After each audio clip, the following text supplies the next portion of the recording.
Hello hello hello, welcome back to life in a frame. কেমন আছো সবাই? আজকের এটা কিন্তু একদম কোনো ব্লগ নয়, জাস্ট কয়েকটা পয়েন্টে তোমাদের সাথে ডিসকাস করার ছিল, বা বলতে পারো আমার মতামত জানানোর আছে। তো সেই কারণে ক্যামেরার সামনে এলাম, হঠাৎ করেই চলে এলাম। আর অ্যাকচুয়ালি একটু অবসর সময়, কারণ ডুগু গেছে খেলতে, আর তার সাথে তীর্থের কাকের মতো বসে আছি। আজকে সন্ধেবেলা ভাই আসবে, একটু টেনশন হচ্ছে, কারণ ব্যাঙ্গালোরে এত বৃষ্টি হচ্ছে যে মানে বোঝা মুশকিল যে কখন নেমে যায়। একটু আগেই মানে মুষলধারে বৃষ্টি হয়ে গেল, সেটা হলো একটা ব্যাপার। অন্যদিকে ভীষণ ভীষণ এক্সাইটেড, কারণ লং উইকেন্ড। আজকে বৃহস্পতিবার 14 তারিখ, কালকে অফিস ছুটি, সবারই ছুটি। তো মোটামুটি অনেকদিন পর একটা এরকম সুযোগ পাওয়া গেছে কি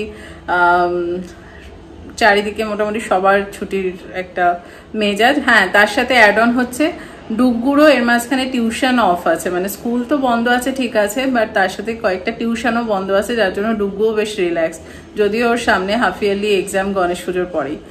যাই হোক, পয়েন্টে ফিরে আসি। সেটা হচ্ছে যে প্রথম পয়েন্ট, দুটো পয়েন্ট একসাথে করেও বলতে পারি ইনফ্যাক্ট, যে যদিও এই পয়েন্টগুলো কিন্তু পিক করা আমার লাস্ট কয়েক মাসের যে ব্লগ, মাঝে মধ্যে যদিও মানে এখন ফ্রিকোয়েন্সিটা একটু কমে গেছে নানান ব্যস্ততার কারণে। তো তার মানে থ্রু দ্যাট তোমাদের অবজারভেশন আমার অবজারভেশন দুটো মিলিয়ে যে পয়েন্টগুলো চোখে পড়েছে সেটা নিয়ে আলোচনা করতে চাই। একটা হচ্ছে যে তোমরা বলছো যে এখনো তোমরা আমার আশেপাশের মানুষগুলোর সাথে ঠিক কমফোর্টেবল হতে পারছো না, বা ঠিক মানিয়ে উঠতে পারছো না। ডেফিনেটলি এটা খুব স্বাভাবিক, তোমাদের জন্যও আমার জন্য, কারণ আমরাও এখনো ঠিক মানে মিলেমিশে উঠতে পারিনি সেইভাবে। আর সত্যি কথা বলতে পারো ইটস কাইন্ড অফ একটা ইন্টারিম ম্যানেজমেন্ট, যেহেতু মানে আমাদের আবার তো বছর খানেকের মধ্যে শিফট করতে হবে, তাই এখন এই সব সেটেলমেন্টের থেকেও অন্যান্য সেটেলমেন্টের দিকে আমাদের মাথাটা বেশি চলছে, যার জন্য এদিকে খুব একটা আমরা ফোকাস দিচ্ছিও না। যখন যেরকম সুযোগ হচ্ছে just going with the flow, এটা হলো একটা মেন থিং। আর আরেকটা হচ্ছে যে মানে কারোর হয়তো দেখে মনে হয়েছে টু সাম এক্সটেন্ট বলতে পারো যে হয়তো এই পয়েন্টটা এসছে এরম, এই হিসেবেও হয়তো first impression is last impression, সেই কনসেপ্ট থেকেও বলতে পারো তোমাদের মনে হয়েছে ফেক আমার আশেপাশের মানুষদেরকে এখানকার। দেখো, এই বিষয়ে আমার বলা মানে আমার কোনো বলার অধিকার নেই। এইসব জিনিসপত্র জাজ করার জন্য ভগবান আছেন, বা অন্য কেউ সেই দায়িত্ব নিতে পারে। আমি এসব নিয়ে খুব একটা মাথা ঘামাইও না। আমি আপাতত যেমনটা বলছি যে গোয়িং উইথ দ্য ফ্লো। আর আরেকটা যেটা ভেরি ইম্পর্টেন্ট জিনিস আমি লাইফে ফলো করি, সেটা হচ্ছে যে আমি হলাম একজন কাইন্ড অফ বলতে পারো ইমোশনাল, যেটা উচিত একদমই নয়। তো যার জন্য আমি অলওয়েজ ওয়েট করি যে একটা রাইট কানেক্ট বা ধরো ফ্রিকোয়েন্সি ম্যাচ, সেটার জন্য আমি অলওয়েজ ওয়েট করে থাকি।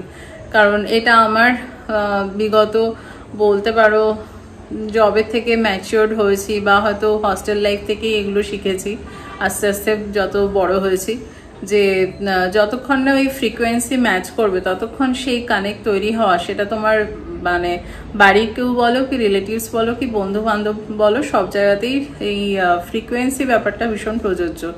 তো সেটার উপর আমি ভীষণ ডিপেন্ড করে থাকি। তো সেটা যতক্ষণ না হয় ততক্ষণ সেইভাবে বন্ড তো তৈরি হয় না। আর তাছাড়া যেটা আগেও বললাম যে আমাদের এখন মাথার মধ্যে রয়েছে নানান কাজ, নানান আপকামিং প্রজেক্ট বলতে পারো, মানে সব রকম মিলিয়ে আমাদের আশেপাশে নানান রেসপন্সিবিলিটিস বলো, অনেক কিছু চলছে একসাথে আমাদের পার্সোনাল লাইফে বল, মানে সব কিছু তো আর আমরা দেখিয়ে উঠতে পারি না, বাট অনেক কিছু চলছে। তো সেই কারণে এইগুলো এখন আমাদের সাইডে। আর আরেকটা হচ্ছে যে আমি ভীষণ বিশ্বাস করি যে আমি কাউকে জাজ করার জন্য বসে নেই, বা আমি সেই অধিকারটাকে একদমই নিজের হাতে নেই না। তার কারণ হচ্ছে একটা জিনিস আমি ভীষণ ছোটোর থেকে বিশ্বাস করি, জানি না কেন ছোটোর থেকে এই জিনিসটা আমার মধ্যে মানে ভীষণ সেই গেঁথে গেছে, যেটা মানে কেন আমি জানি না। আমি বিশ্বাস করি যে মানুষটা তোমার জীবনে থাকার, সেটা সিচুয়েশন যেমন হোক না কেন, যতই মনোমালিন্য হোক না কেন বা ডিফারেন্স ইন ওপিনিয়ন হোক না কেন, যে থাকার সে থাকবে, যে না থাকার সে তুমি তার পায়ে যতই মানে তেল মাখাও না কেন সে থাকবে না। তো এটা হচ্ছে যে কোনো সম্পর্কের আমার মনে হয় একটা খুব সলিড একটা লজিক, বা জানি না কি বলবো, বাট আমি এটা ভীষণ বিশ্বাস করি।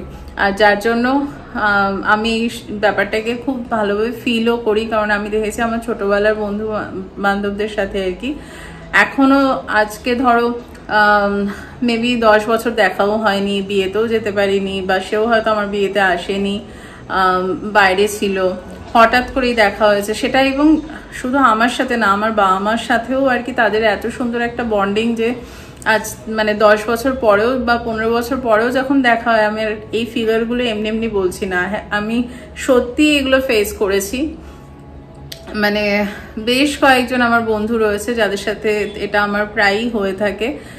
আর মানে যারা ইনফ্যাক্ট বলতে পারো যে আমাকে এত বছর দেখা হয়নি বা কথাও হয় না রেগুলার, হয়তো 1 বছর 2 বছর কথাও হয়নি, কিন্তু জন্মদিনের দিন তাদের মেসেজটা ঠিক চলে আসে।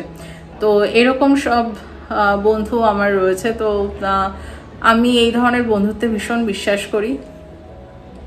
আর মানে সেটাই আমার বক্তব্য যে তাদের সাথে রোজ হয়তো দেখা হয় না বা প্রত্যেক বছরও দেখা হয় না, কিন্তু যে বন্ধুত্ব যেখানে থাকার ঠিক বন্ডিংগুলো অ্যাজ ইট ইজ রয়েছে, তো আমি তাতেই খুশি। আর আরেকটা পয়েন্ট হচ্ছে যে মানে যেটা ফার্স্টেই বলছিলাম যে তোমরা বলছিলে এখনো আমার আশেপাশের মানুষদেরকে ঠিক বা মানে সব কিছুর সাথেই আর কি ঠিক মানিয়ে উঠতে পারোনি। দেখো যার সাথে তোমরা মোটামুটি তুলনা করছো যেই পরিস্থিতির সাথে, যেটা ছেড়ে এসেছি, তো সেটা একদিনে তো তৈরি হয়নি, সেটাও অলমোস্ট 10 বছর ধরে থাকার পর ওরকম একটা পরিবেশে ওরকম একটা বন্ডিং তৈরি হয়েছে। তো ডেফিনেটলি এখনো তাই হবে। আর আরেকটা ডিফারেন্স, মেজর ডিফারেন্স হচ্ছে যে আজ থেকে 10 বছর আগে বয়সটাও আমাদের অনেক কম ছিল। আর এটা একটা কোইন্সিডেন্স বলতে পারো যে ওই অ্যাপার্টমেন্টে আমরা মোটামুটি সবাই পিঠোপিঠি বয়সের ছিলাম বলবো না। আর আমাদের বাচ্চারাও সেম। আর তবে একটা মজার কথা কি বলতো, আমাদের যতটা না কথাবার্তা হয় বা মানে কানেক্ট হোক চাই নাই হোক, বাচ্চারা কিন্তু ওয়েল কানেক্টেড। ওদের সমস্ত ডিফারেন্ট গ্রুপ আছে ওই উইদিন অ্যাপার্টমেন্টই, বাঙালিদের গ্রুপ বলো কি আমাদের ওই ব্লগ বা সব মিলিয়ে কিসব ওদের সব রয়েছে, স্পেশালি ছেলেদের। তো আর দেখি সানডে করে আই থিঙ্ক ওদের সব ভিডিও কল হয়। তো ওরা মানে টোটালি ওয়েল কানেক্টেড, কারণ আমরা তো শুধু ছেড়ে আসিনি, ওখান থেকে আরো কয়েকটা ফ্যামিলি এদিক ওদিক চলে গেছে। তো সবাই মোটামুটি ওরা কানেক্টেড। তো এটা ভীষণ ভালো লাগে দেখে। আর ওরাও বলতে পারো একটা মোটিভেশনের কাজ করে আমাদের জন্য। এটা হলো ব্যাপার। আর আরেকটা হচ্ছে যে জানো তো মানে যদিও আমি ব্লগিং করি, বাট আমার আশেপাশের মানুষরা সবাই ব্যস্ত। মানে ভাই বলো কি অভিজিৎ বলো কি ডুগ্গু বলো, তাই তো ডুগ্গু বাবু এলেন এক্ষুনি খেলে, একটু মুখটা দেখিও, ওখান থেকে দেখা যাচ্ছে না, এটা ফিক্স করে না। এই যে দেখো ঘেমে চান পুরো। তো এই হলো ব্যাপার। আমাদের যে সবার একসাথে ম্যাচ করবে, ইভেন আমার অভিজিতেরও অনেক সময় ম্যাচ হয়ে ওঠে না, তার সাথে অ্যাড অন তো ডুগ্গু রয়েছে। আর এটা সেই কলেজ লাইফ থেকেই অভ্যেস হয়ে গেছে, কারণ তখনও সব ছুটিতে বাড়ি যাওয়া হয়ে উঠতো না। কখনো বাবা মা আসতো, আবার কখনো আমি গেলাম কোনো ছুটিতে। আর বাবা মা তো মাঝে মধ্যেই ব্যাঙ্গালোরে যাতায়াত, বা ভাই যখন পরে হস্টেলে যায় ভাইয়ের ওখানেও যাওয়া, তো ওদের ঘোরাঘুরি চলতেই থাকতো, এখনো চলছে। আর বিয়ের পর থেকে অভিজিতের সাথে ছুটি ম্যাচ করা, তারপর ডুগ্গু হওয়ার পর ডুগ্গুর সাথে, সব মিলিয়ে কোনো না কোনোভাবে আর কি ঠিক ব্যাপারটা হয়ে ওঠে না। আর আমরা এইভাবেই অভ্যস্ত, আর আগের থেকে ওইভাবে প্ল্যান করে ঠিক হয় না। বাট নেক্সট টাইম যাওয়ার আগে ডেফিনেটলি তোমাদের জানাবো। আর তবে আমার গ্যাপের কোনো ঠিক নেই, আমার হাইয়েস্ট বোধহয় গ্যাপ হচ্ছে 4 বছর, টানা 4 বছর হয়তো বাড়িয়েনি। হ্যাঁ, বাবা মা এসছে মাঝখানে, বাট আমার যাওয়া হয়নি, তো এটা নর্মাল আমার জন্য, কোনো ব্যাপার না।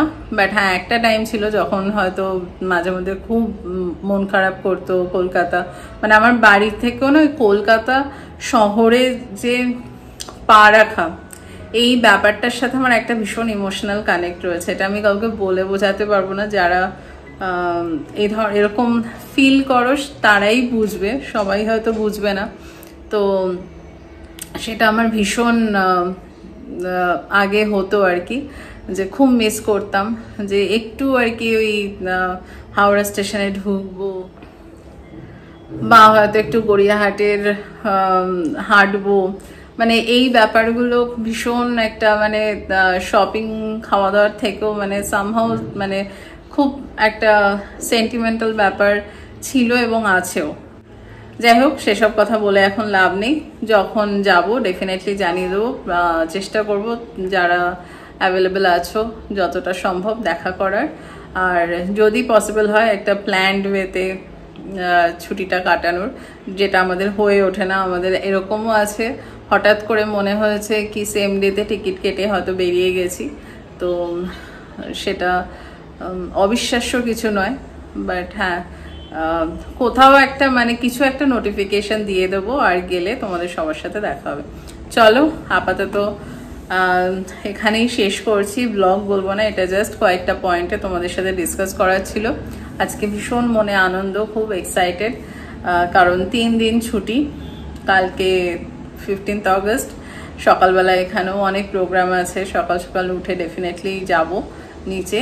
আর ভাই আসছে আজকে, তো সবাই মিলে বেশ কটা দিন একসাথে কাটাতে পারবো, সেসবও রয়েছে। আর বাকি দেখা যাক, খাওয়া দাওয়া বিশ্রাম নেওয়া এসব তো চলবেই, কারণ রেস্ট নেওয়া হচ্ছে মাস্ট। চলো আপাতত টাটা। আর তোমরা যাওয়ার আগে কমেন্ট করে জানিও এই উইকেন্ডটা কি করছো। আই এম শিওর কি তোমাদের অনেকেরই এটা একটা লং উইকেন্ড।